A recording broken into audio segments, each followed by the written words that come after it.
NRC को लेकर देश भर में बहस छिड़ी हुई है। बिहार में भी इस मुद्दे पर सियासत तेज हो चुकी है। सत्ताधारी जेडीयू के नेता जहां खुलकर कुछ भी कहने से बच रहे हैं, वहीं बीजेपी ने इसे स्वागत योग्य कदम बताया है, जबकि विपक्षी पार्टी आरजेडी के नेता ये कह रहे हैं कि केंद्र सरकार जानबूझकर देश के कार्ड होल्ड लोगों को बाहरी बताकर मामले को सांप्रदायिक रंग देने की कोशिश कर रही है।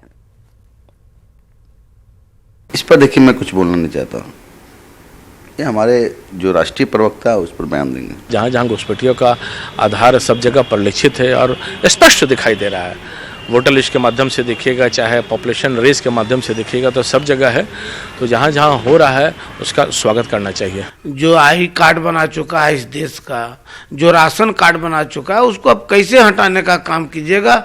इस देश में तो यही हो रहा है कि देश के लोगों को विदेशी कहकर उन्हें अपमानित और जो है सांप्रदायिक भावना के कारण, जातीय भावना के कारण उसको विदेशी कहा जा रहा है।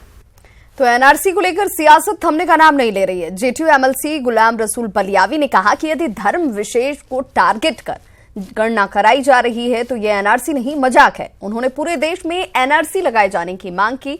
तो वहीं बीजेपी सांसद राकेश सिन्हा ने पलटवार करते हुए कहा कि बलियावी जैसे नेता खुद को घुसपैठियों के हितैषी बता रहे हैं, जबकि आरजेडी का आरोप है कि एनआरसी में कई त्रुटियां हैं और देश के लोगों को भी बाहर निकालने की साजिश रची जा रही है।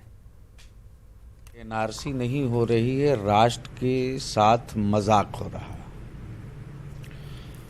और रह गई बात किशनगंज, पूर्णिया, अररिया, कटिहार, तो हमको नहीं लगता है कि किसी का पैर कांप रहा है। बिहार में एनआरसी नहीं, पूरे देश में एनआरसी हो। पूरे देश में एनआरसी की बात करें, हम तो पूरे देश के लिए तैयार है। वो भाग क्यों रहे हैं? वो 4 जिला में क्यों सीमित हो रहे हैं? जिस रफ्तार में सीमांचल के जिलों में कटिहार, पूर्णिया, किशनगंज आदि में जनसंख्या बढ़ी है, उससे वहाँ का जनसंख्या का संतुलन बिगड़ा है। और मैं बलियानी को यह भी बताना चाहता हूँ, बांग्लादेश में 23% हिंदू थे, उनकी संख्या घटकर 6% रह गई है। और बांग्लादेश की जनगणना में कहा गया है कि 11 मिलियन हिंदू जा रहे मिसिंग। क्या उनकी तुलना उनसे की जाएगी जो घुसपैठिए बनकर अनैतिक रूप से, अवैध रूप से भारत भूमि पर आ रहे हैं? तब तो ये लोग रोहिंग्या के भी पक्ष में खड़े, ये वही लोग हैं जो रोहिंग्या के भी पक्ष में खड़े होते हैं, घुसपैठियों के भी पक्ष में खड़े होते हैं। सवाल इसलिए कर रहे हैं कि इनके पास कुछ है नहीं। तो जाहिर है कि इन जिलों की डेमोग्राफी सबको पता है। अब इस डेमोग्राफी को आप इसका डेमोनाइजेशन कर रहे हैं, दानवीकरण कर रहे हैं। ये चलेगा नहीं। ये बापू, नेहरू, लोहिया का मुल्क है, अंबेडकर का मुल्क है।